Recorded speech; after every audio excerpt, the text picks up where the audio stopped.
할렐루야, 좋은 아침입니다. 오늘은 골로새서 2장 6절과 7절의 말씀을 통해서 예수 안에서 뿌리 내리는 삶이라는 제목으로 함께 은혜의 말씀 나누기를 원합니다.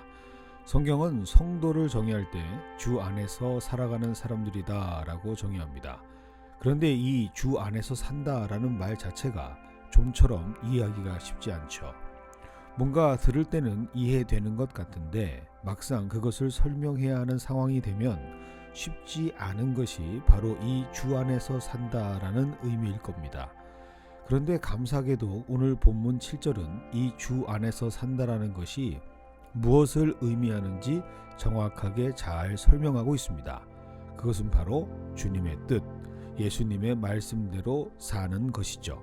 그리고 또다시 세부적으로 구체적인 예를 들어서 이 주님의 뜻대로 사는 것을 설명합니다. 먼저 7절의 상반절에는 주님의 뜻대로 사는 것이 주님의 뜻에 뿌리를 박는 것이라고 말씀하십니다. 이것을 가장 쉽게 잘 설명하는 것이 아마도 나무의 예가 아닐까 생각이 됩니다.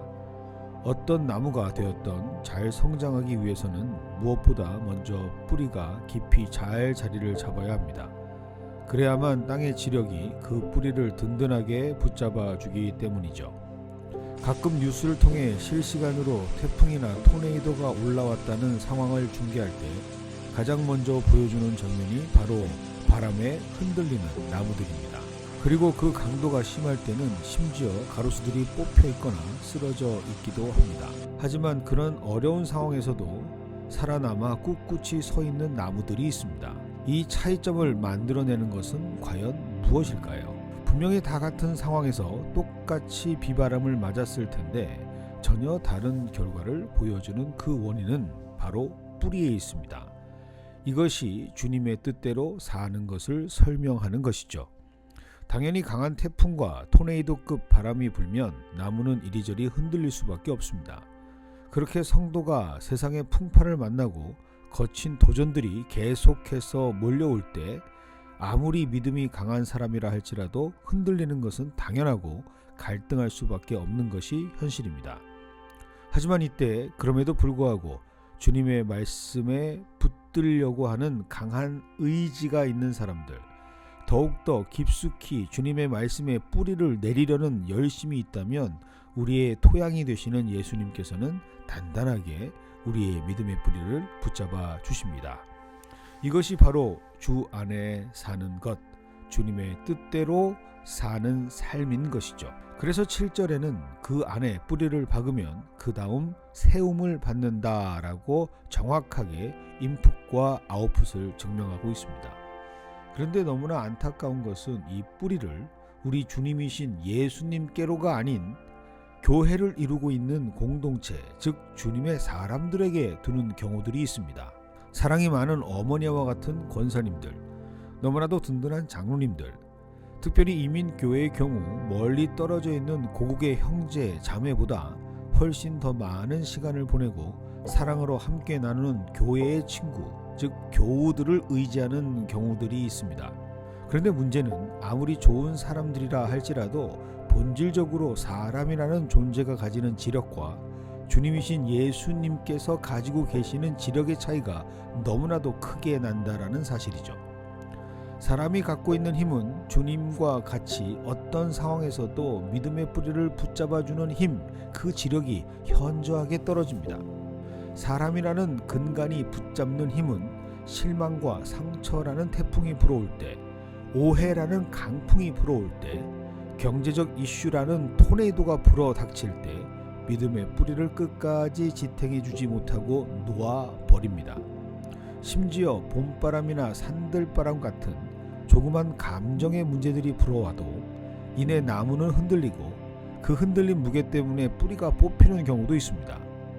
성경에는 이러한 사람들에 대해 여과 없이 기록하고 있죠. 디모데후서 4장에 등장하는 데마가 바로 그 예가 됩니다. 디모데후서, 즉 자신이 영적인 아들 디모데에게 보내는 서신에서 왜 바울은 데마라는 이름을 언급했던 것일까요? 심지어 바울은 이 데마가 자신을 버리고 신앙을 등지고 세상으로 갔다라고까지 말합니다.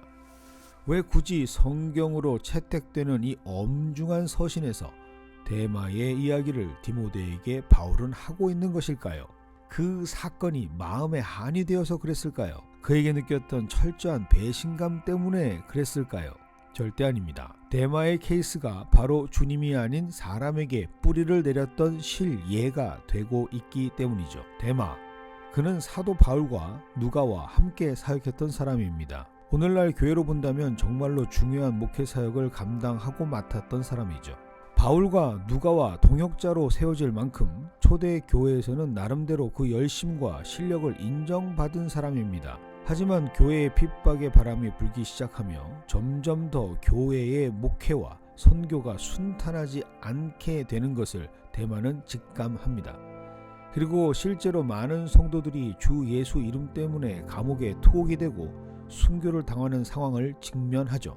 심지어 드디어 그렇게도 굳건히 믿었던 로마의 시민권자이자 자신의 멘토인 사도 바울까지 로마 감옥에 투옥되는 것을 보면서 흔들리다 못해 뿌리가 뽑혀버립니다. 바로 그의 치명적 약점이 드러나는 순간이죠. 데마, 그는 그의 입으로 예수를 주라 고백했는지는 모르지만 진정한 주인이 되어야 할 예수님에게로 뿌리를 내리지는 못했습니다. 데마는 예수님이 아닌 예수님의 공동체, 사람들의 공동체인 교회, 그리고 멘토 바울에게 뿌리를 내렸던 사람이었던 것이죠.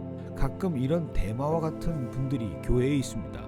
믿고 있었던 목회자에게 너무나 큰 실망을 하고 믿음 생활을 포기하겠노라 말씀하시는 분들이 있습니다. 너무나도 사랑했던 교회의 사람들에게 상처를 받아서 더 이상 교회에 나가지 않겠노라 말하는 사람들이 있습니다. 하지만 그것은 오히려 자신이 어디에 뿌리를 내리고 있었는지를 극명하게 보여주는 실예, 그 누구에게도 부정할 수 없는 자신의 신앙의 수준이 고발되는 반증의 예가 될 뿐이죠. 사랑하는 성도 여러분, 오늘 이 말씀이 바로 우리의 스스로 신앙을, 참된 우리의 수준을 점검하는 진단의 말씀이 되기를 소망합니다. 나는 과연 어디에 뿌리를 내리고 있는가? 내 신앙의 근간은 과연 어디를 향하며 나를 붙들고 있는 것은 무엇인가? 정확하게 볼 수 있는 거울과 같은 말씀이 되기를 소망합니다. 그래야만 다시 세워질 수 있습니다. 바라옵기는 우리가 내리고 있는 그 땅이 그 어떤 것이 아닌 우리의 주님이신 예수 그리스도가 되기를 소망합니다. 우리를 향하신 하나님의 뜻이 계시된 말씀의 땅에 뿌리를 내리고 있는 우리 모두가 되기를 소망합니다. 그래야만 뽑히지 않습니다. 그래야만 최후의 승리자로 남아 설 수 있습니다. 그날을 준비하며 오늘도 그리스도 예수에게로 더욱 더 깊이 뿌리를 내리시는 오늘이 되시기를 주님의 이름으로 축원드립니다.